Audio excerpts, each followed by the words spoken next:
Hello there and a very good Friday morning to all our viewers out there. This is the Breakfast Rundown with me, Zulfick, Farzan, where we discuss the key stories happening here at home and in Sri Lanka. At the same time, before we head into the details, it was an amazing sporting event and a sporting night for Sri Lankan cricket fans last night as a series win over the West Indies in T20 internationals. Before we get into those stories, here's a look at what's making headlines at home. Former ministers of the former government have been instructed to hand over their official residences, yet some of them have not yet handed over these residences, and the Ministry of Public Administration has told that when these residences are being handed over, the utility bills must also be settled. Now, here are the details. The Ministry of Public Administration, Home Affairs, Provincial Councils and Local Government has issued reminders to former ministers to return their official residences. A senior official from the ministry stated that only 14 residences have been returned so far. It was noted that a total of 28 official residences had been allocated to former ministers. The ministry emphasized that the settlement of outstanding electricity and water bills is mandatory when returning the official residences. Officials have also been instructed to ensure that all bills are paid in full before the residences are handed back to the government. Now, the Ministry of Public Administration also indicated that legal action will be taken against former ministers who continue to ignore these reminders.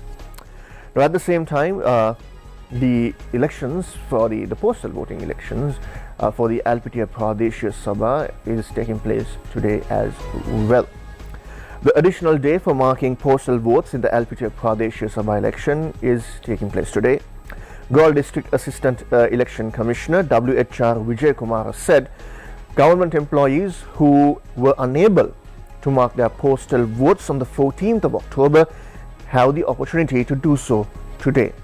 Government employees can mark their postal votes at the district office. At the same time, election observers are reporting that over 90% of postal votes have already been marked for the Alpitiya Pradeshya Sabha election.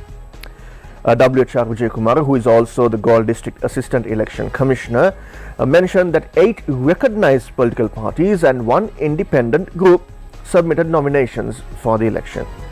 The Alpitiya Pradeshya Sabha election is scheduled to take place on the 26th of this month.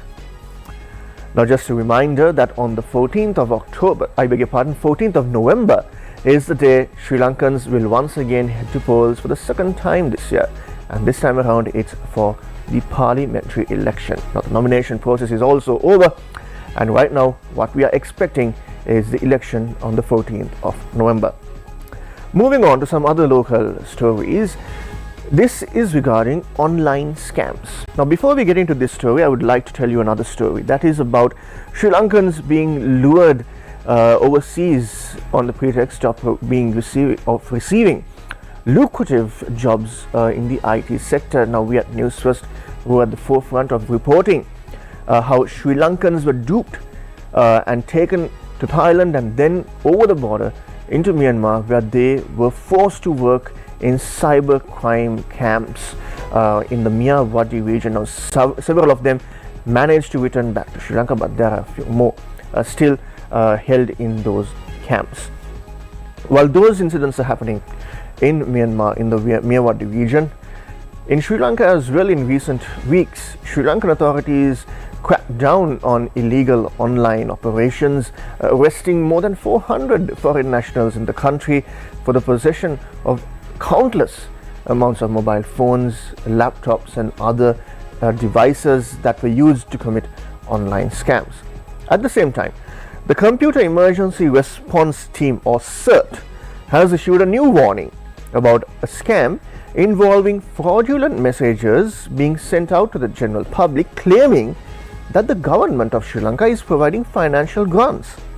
Senior engineer Charuka Damunapula from CERT said that there have been numerous complaints from the public about receiving fake messages promising a grant of 50,000 rupees from the government. Now, he has advised the public to avoid clicking any links that they receive via SMS or other social media platforms, and to refrain from sharing these links with others as well. So we would like to remind you, such fake messages are too good to be true, so therefore do not fall victim to these online scams. Now, at the same time, the price of Nadu rice in the Sri Lankan market has surpassed the control price. Now, this is according to the Maradagahamula Rice Producers Association. The association attributes this situation to a shortage of Nadu paddy. Now, B.K. Ranjit is the chairman of the Maradagahamula Rice Producers Association, and he said that Nadu rice is currently being sold at over 230 rupees per kilogram in the retail market, despite the maximum retail price being set at 220 rupees. In light of this situation, Newsfirst sought clarification from M.M. Naibuddin, Secretary to the Ministry of Trade, regarding the measures being taken concerning Nadu rice. Naibuddin explained that several departments have been investigating the issue. Discussions with officials from the Ministry of Agriculture revealed that the Nadu paddy harvests from the previous and current seasons were of excellent quality. He suggested that the market might be experiencing an artificial shortage of rice. Now, the Secretary also said that discussions are underway with large-scale rice mill owners to resolve the current situation. Additionally, he also said steps are being taken to purchase Nadu paddy directly through Lanka Satusa, convert it into rice, and then release them into the market. Now, early this morning, a tragic incident unfolded close to Min area. That's a fuel transport train travelling from Colombo to Batticaloa derailed in the early hours after colliding with a herd of wild elephants at the Min area Rotavava junction. Now, the incident occurred at around 3:30 in the morning, causing 2 fuel tanks to overturn.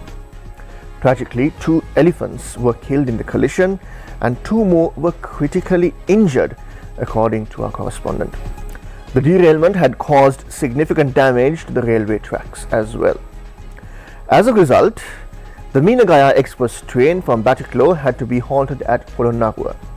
The Railway Control Room announced the cancellation of train number 6011, which was scheduled to operate from Colombo Fort to Batticaloa this morning. Additionally, the train scheduled to depart from Batticaloa to Colombo Fort at 6:10 a.m. this morning was also cancelled as a result of this situation.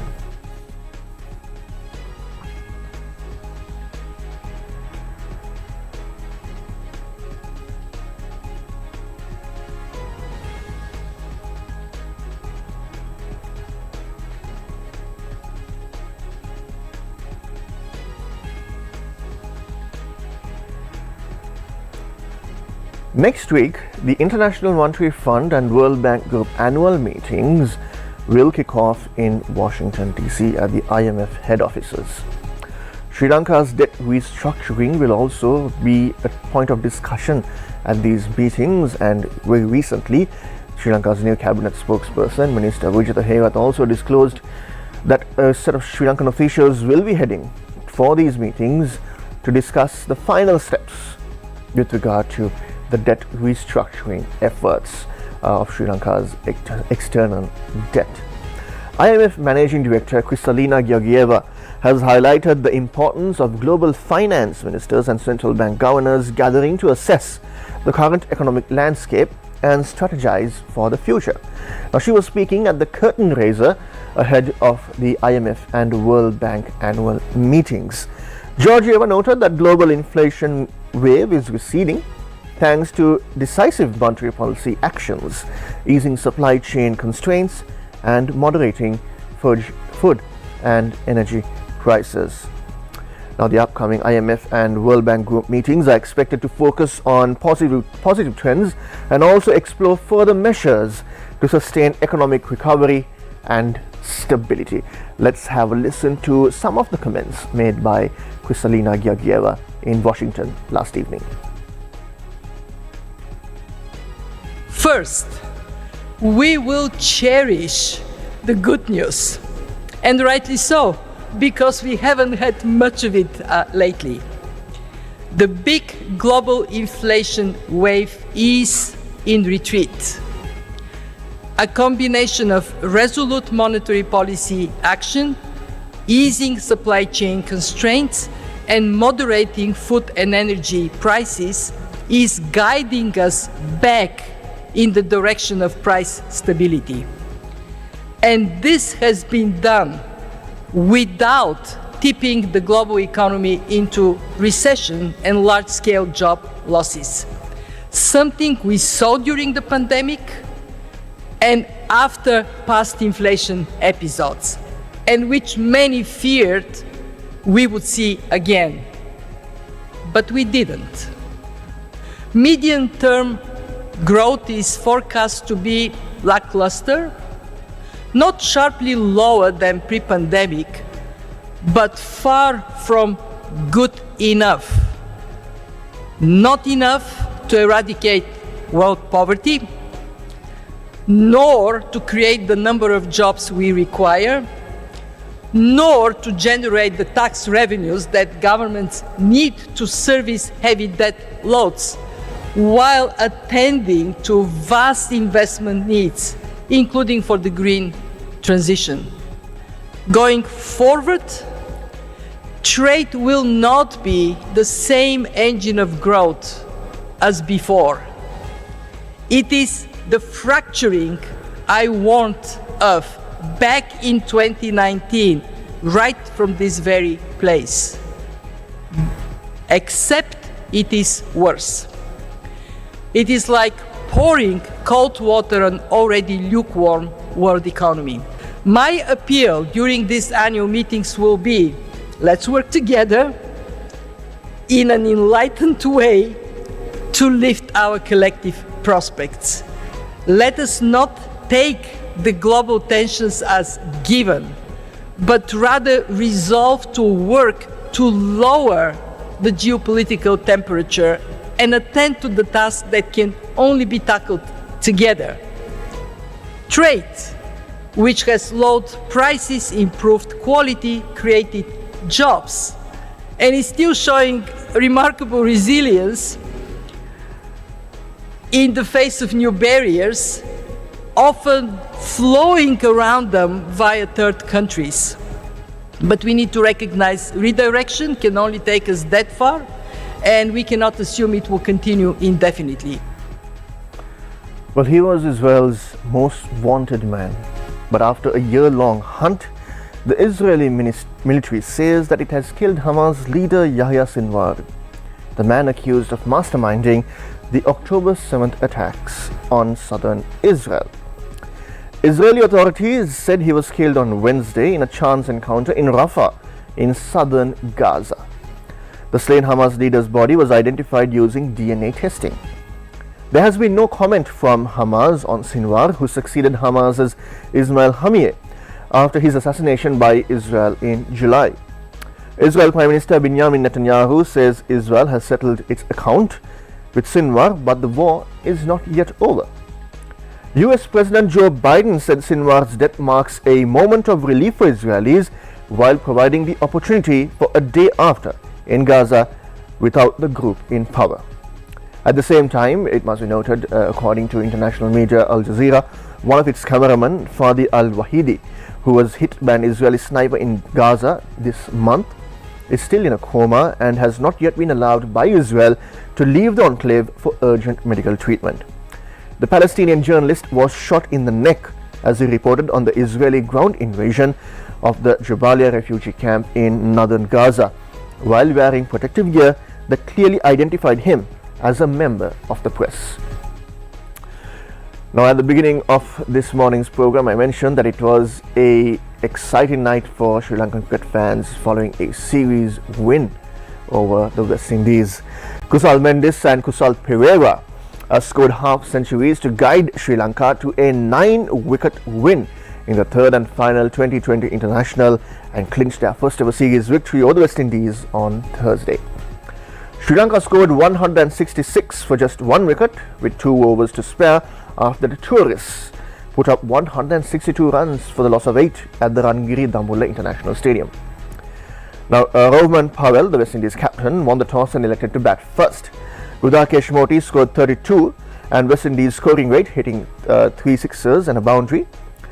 He accelerated the scoring rate. Powell scored 37 of 27, also hitting 3 sixes and a boundary. Sri Lanka began its chase with openers Kusal Mendis and Pathum Nissanka, adding 60 for the first wicket. Nissanka was dismissed for 39. Then Mendis and Pereira added an unbeaten 106 runs for the second wicket and took home the victory. It was Sri Lanka's first ever T20 bilateral series win against the West Indies. And that's a wrap of this morning's edition of the Breakfast Rundown. You can also follow all these stories and more on our award-winning website, that's www.newsfirst.lk, and also follow us on our social media handles for more visuals and images. You can visit our X account, Instagram, Facebook, YouTube and TikTok accounts as well. Until I meet you again next week, same time, same place. Take care and God bless.